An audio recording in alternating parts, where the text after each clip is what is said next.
এশার নামাজের পরে ছোট্ট একটি দোয়া কয়েকবার নিয়মিত পাঠ করবেন, আল্লাহ আসমান থেকে গায়বী রিজিক আপনাকে দান করবেন। এই দোয়াটা নবীজি সাল্লাল্লাহু আলাইহি ওয়াসাল্লাম নিজে তার মেয়ে হযরত ফাতেমা রাদিয়াল্লাহু তাআলা আনহাকে জানিয়েছেন। নবীজি সাল্লাল্লাহু আলাইহি ওয়াসাল্লামের দরবারে একবার কিছু বকরি আসলো হাদিয়া, অনেক বকরি আসলো হাদিয়া। এই হাদিয়াটা দেখে গেলেন হযরত আলী রাদিয়াল্লাহু তাআলা আনহু। এদিকে আলী রাদিয়াল্লাহু তাআলা আনহু ঘরে কয়েকদিন পর্যন্ত কোনো খাবার নেই। এগুলো দেখে চলে গিয়েছেন বাড়িতে, গিয়ে ফাতেমা রাদিয়াল্লাহু তাআলা আনহাকে ডাক দিয়ে বলছেন, ফাতেমা, আমি দেখে আসলাম নবীজি সাল্লাল্লাহু আলাইহি ওয়াসাল্লামের দরবারে কিছু বকরি হাদিয়া এসেছে, আমাদের ঘরে তো কয়েকদিন খাবার নাই, তুমি যাতা পিষতে পিষতে হাত দিয়ে রক্ত বের হয়, তুমি একটু নবীজির কাছে যাও, গিয়ে বলো সে যেন একটা বকরি আমাদেরকে হাদিয়া দেয়, তাহলে অন্তত আমরা ছেলে সন্তান নিয়ে কয়েকটা দিন অন্তত ভালোভাবে খেতে পারবো, আমাদের ক্ষুধাটা অন্তত নিবারণ করতে পারবো, তুমি চলে যাও তোমার পিতার দরবারে।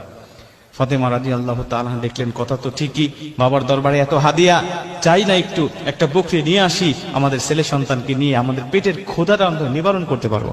চলে গেলেন, গিয়ে বলছেন, বাবা, আমি শুনলাম আপনার দরবারে অনেক বকরি হাদিয়া এসেছে, একটা বকরি আমাদেরকে দেন, আমরা কয়েকদিন যাবত আজকে অভুক্ত অবস্থায় আছি, আমাদের সন্তান আপনার আদরের নাতি হাসান হোসেন পর্যন্ত না খেয়ে আছে, একটা বকরি হাদিয়া দেন, এটা নিয়ে আমরা একটু তাদের ক্ষুধাটা নিবারণ করতে চাই।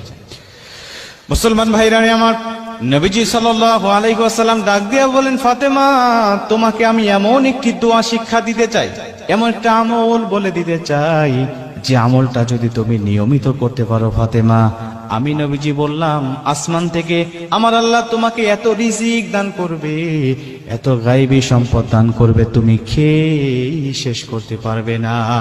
গায়বী রিজিক আল্লাহ তোমাকে দান করবে।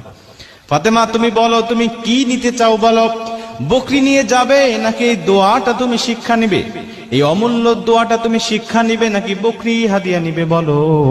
ফাতেমা ডাক দিয়া বললেন, বাবা, যদিও কয়েকদিন ধরে আমাদের বাসায় কোনো খাবার নাই, বাবা, একটা বকরি যদি আপনি হাদিয়া দেন, এটা খাইলে 2-1 দিনের মধ্যেই শেষ হয়ে যাবে, কিন্তু আপনি যদি অমূল্য সম্পদ আল্লাহ পাকের পক্ষ থেকে পাওয়ার মতো কোনো আমল বলে দেন, ওটাই তো হবে আমাদের জন্য শ্রেষ্ঠ একটা মাধ্যম, কারণ এই দোয়া, এই আমলটা, এই রিজিকটা কখনোই শেষ হবে না।